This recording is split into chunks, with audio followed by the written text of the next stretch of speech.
Well, it looks like the 49er fans are at it again with a lot of different things. We're going to go through the final injury report for the Philadelphia Eagles, and we're going to go through the some of the Zack Herz rumors that are more defined now. Probably not going to hear much until after Sunday, most likely, on what's going on with a couple possible players coming to Philadelphia.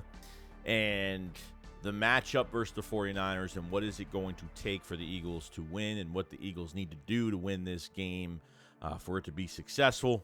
Let's get into it. We better try. Because I've seen enough horror movies to know any weirdo wearing a mask is never friendly.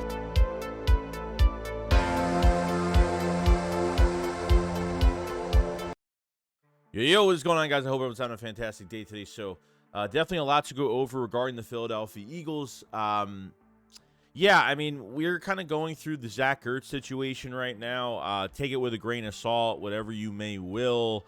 A lot of news regarding Zack Herz, and obviously he made through waivers on his, no one was going to claim him on his current contract. So obviously that will, once he gets to the active, once he gets off waivers, then his contract will be a lot less to a veteran minimum at this point. And the Eagles do have interest in signing him back. I don't know. I think there's a record, I think, for Harold Carmichael. I think it's catches, I think, or something like that. That, Zack Herz is pretty much close to breaking at this point. And obviously, around the league of Zack Herz and where, maybe teams think he's going to go.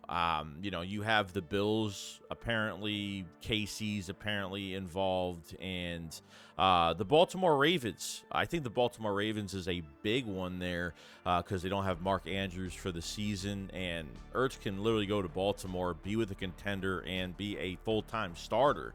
Now, I don't think Zack Herz is what he used to be, especially his health. I mean, that's one thing that he's not been doing good with his health, and the guy is just hurt all the time, already on IR this year.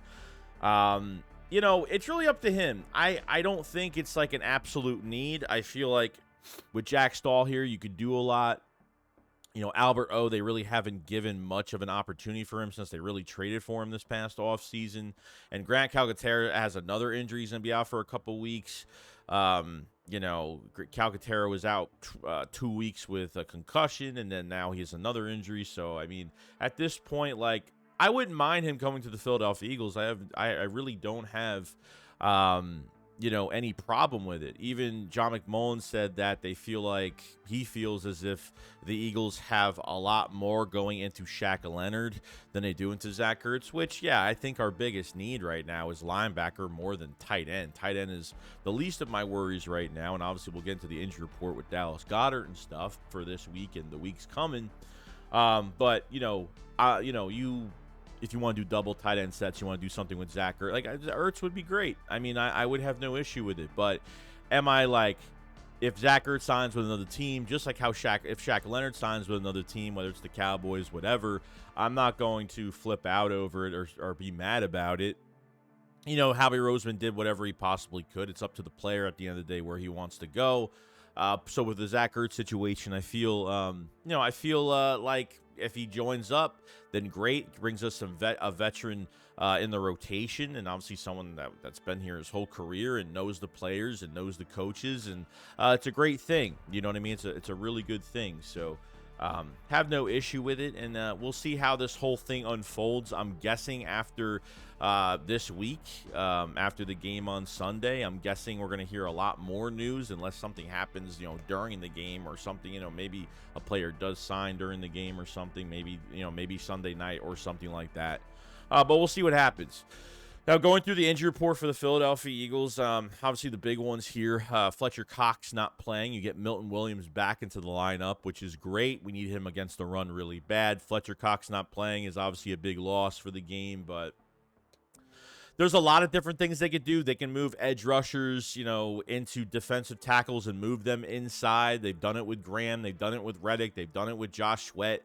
So if they need a better pass rush, I mean, With Fletcher Cox not playing now, you're going to have a lot more reps for probably Jordan Davis, a lot more reps for Jalen Carter, and can't wait to see Jalen Carter and Jordan Davis. You on the other side of this team, with the 49ers, Javon Hargrave got paid a lot of money at 31 years old, and, we thought that was the biggest loss of the season, and look what Jalen Carter and Jordan Davis have done for us, especially in the interior. So, Fletch is a loss for this week. It's unfortunate. He's questionable, though, so he's not out yet.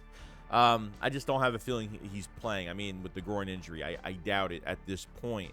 Obviously, Zach Cunningham is going to be out for this game. Hence, he might be out another week. Hence why Shaq Leonard is, the Eagles. Sirianni has been, going hard for pause for Shaq Leonard to see where he ends up, and I'm just that type of guy. It's like, dude, if you can't choose between these two teams, then you're trying to get more money from another team after 2 back surgeries last year. I don't even give a shit at this point where he goes. So Cunningham not being in this road, Cunningham not starting at the linebacker spot is a huge loss for this game. George Kittle is on my mind, which I think that matchup is going to be a nightmare, and it really depends if the pass rush can hit home and do some things. Justin Evans has the knee injury still. I mean, he's still out. It's been 3 weeks. I mean, he was on, or a few weeks at this point. I thought he had his practice window opened up last week. From what I saw, his practice window opened up, and then all of a sudden, did he re-injure himself? Did something happen? Was he just not ready? I don't know, but, Justin Evans, not having the depth at safety, not the biggest deal, but, I think Justin Evans, I don't think he's played fantastic, and I don't think he's played bad. I think he's been pretty solid in this scheme, and, this guy's been hurt every year of his career. Every single year he's been hurt, so kind of crazy, but hopefully we get him back in another week. Calcaterra's out with the questionable with the ankles. I doubt if he's going to play. The big one here, Dallas Goedert was pushing to play this week. And he's doubtful for this week. Okay, he probably could have played. He did practice the other day, and at this point, I think this, there was a good.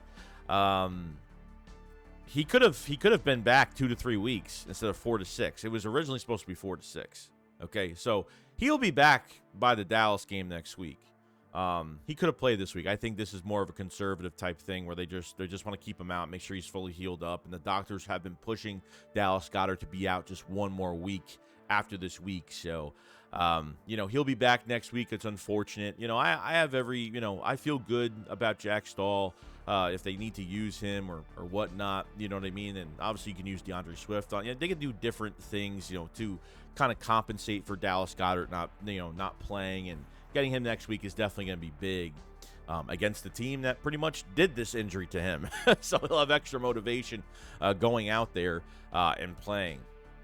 So Julio Jones has a knee, light practice, and obviously the other ones are full practice. A.J. Brown, Jordan Davis, Lane Johnson. Lane Johnson being back is huge, thank God, So I'm glad they sat him out last week. Was very nervous. Thought Jack Driscoll didn't play horrible, didn't play great, but I thought he was a lot better than he was in that Jets game when he first took over. So Jack Driscoll, I was a little proud of that game against the Bills, and held up really nicely. And obviously everybody's banged up at this point. If you see little injuries like this, all these guys are banged up. Hence why the Eagles have to win these games and get the number 1 seed badly. You start resting some players and get ready for the playoffs. That's what's really most important right now. Get through the next, besides this game this weekend, get through the next 3 weeks after, or 2 weeks after. Then once you hit the Giants-Arizona Giant game, at least the first Giant game at home, which is the first one, should be resting a lot of players. And whether it's just for a half, a quarter, whatnot, but certain players need to definitely be well rested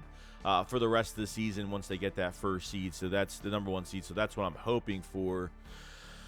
Seems like the 49er fans are at it again. It's these imbecile 49er fans, middle of the night, no one around, of course, because they have no balls doing it in the daytime. Putting the 49, dressing the Rocky statue and just, acting. I mean, it doesn't make you look tough doing this. I don't know what this is supposed to do, but to do this in the middle of the night and when nobody's around, you can't be fucked with, and it just shows I don't get, like, 49er fans are just never going to learn at this point.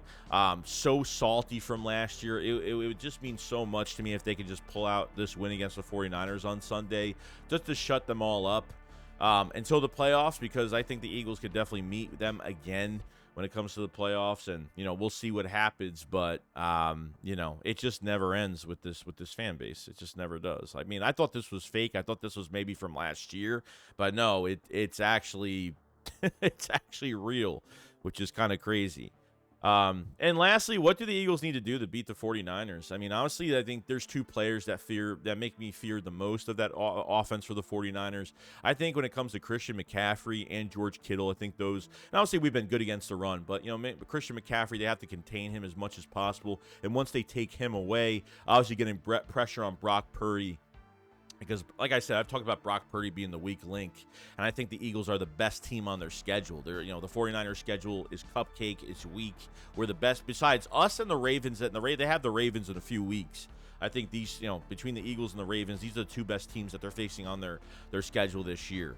You're going back to Philadelphia, and it's going to be a hostile environment, and contain McCaffrey, get pressure on Brock Purdy, because Brock Purdy is not he adds no other element to that offense. And I think, with perfect protection, I think Brock's going to get a lot of passes off, but they need to chase him around. They have to I think early in the game, which I think they should go on defense first, I think they have to rattle him. They have to hit him a few times. They have to make him nervous. They have to make him, because look, at the end of the day, even those 3 losses they had, I mean, yes, you don't have your left tackle. They didn't have Debo for a few weeks. And, I mean, it's like if one thing goes wrong with that offense, one guy gets injured, that whole offense falls apart. They have no depth at positions. And I feel like the right side of the line is a big weakness.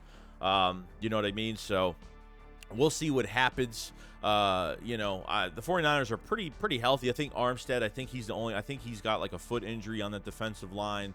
I just want better situational football in the first half. I mean, whether it's Nick Sirianni's play calling, they really need to stop doing this thing where they try to get, the kill shot downfield, 3 and out, use DeAndre Swift for one quarter and then switch back to Kenneth Gainwell for the second. And then this defense gets tired out, because this is what's going to happen when, you can't sustain drives and you have no time of possession. The offense I'm not really worried about too much, because the offense has won football games, especially the biggest wins the last few weeks have been absolutely insane.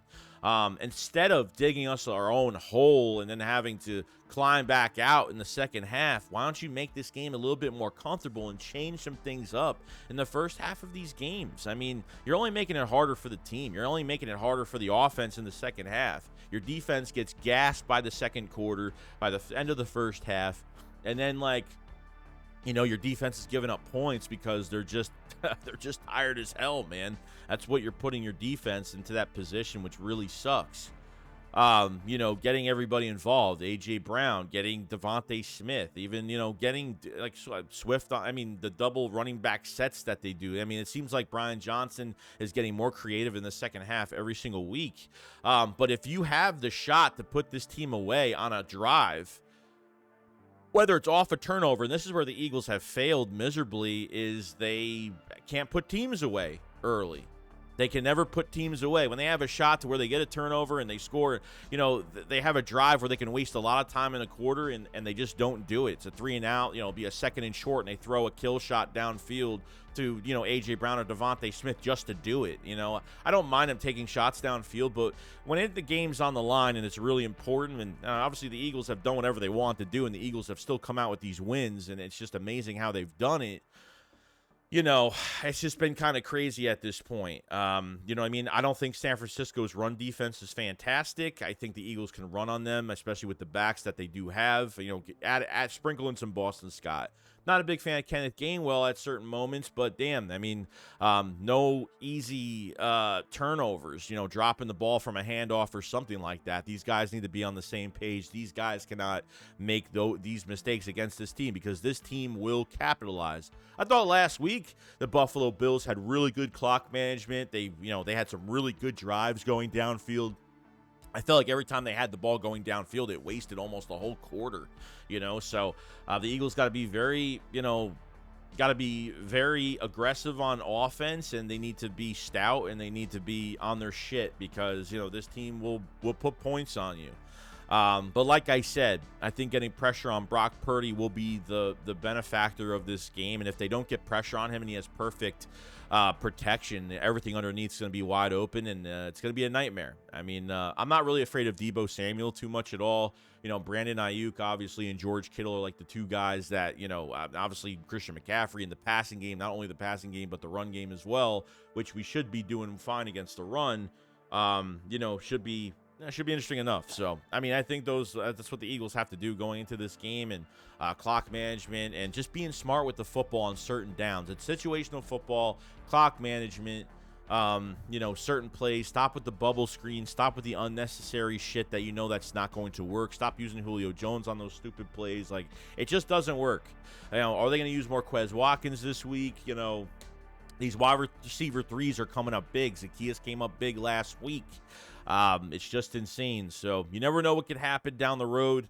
But pretty much, that's pretty much it. Like, I'm ready for tomorrow. I'm ready to get this thing going, and I hope you are too. May the best team win, and it should be fun. It should be entertaining. And oh, by the way, another news that I forgot. I know I was forgetting something in this video. So the Eagles-Seattle game in Seattle has been flexed from Sunday to Monday Night Football. So we are going to, they actually took the Patriots and they took Patrick Mahomes out of Monday Night Football, switched them to Sunday. They flexed the Eagles and Seahawks Monday Night Football in a couple weeks, which is pretty good. The Eagles are bringing in the money for the NFL. It's just what it is. Versus the Kansas City Chiefs, it was 28 million views. Versus the Bucs, it was 31 million views. And this game could be, especially this game this week against the 49ers, could be a huge game. I mean, I think it'll probably be the most watched. Probably be more than 31 million. I wouldn't doubt it. And obviously that Seattle game on primetime is going to be huge too. So very excited for that. And, another primetime game for the Eagles coming up in a couple weeks. And I think it's what, 7? I think 7 primetime or 6. I don't know how many. It's been kind of crazy, but you guys have a great day, and we'll have streams and all that stuff this weekend. We'll have the shakedown tonight. We'll have, obviously, the play-by-play on Sunday and so forth. You guys enjoy the rest of your day. I'll see you guys on the next one. Go Birds. Shakes, what up? Follow. So peace out, guys. Peace.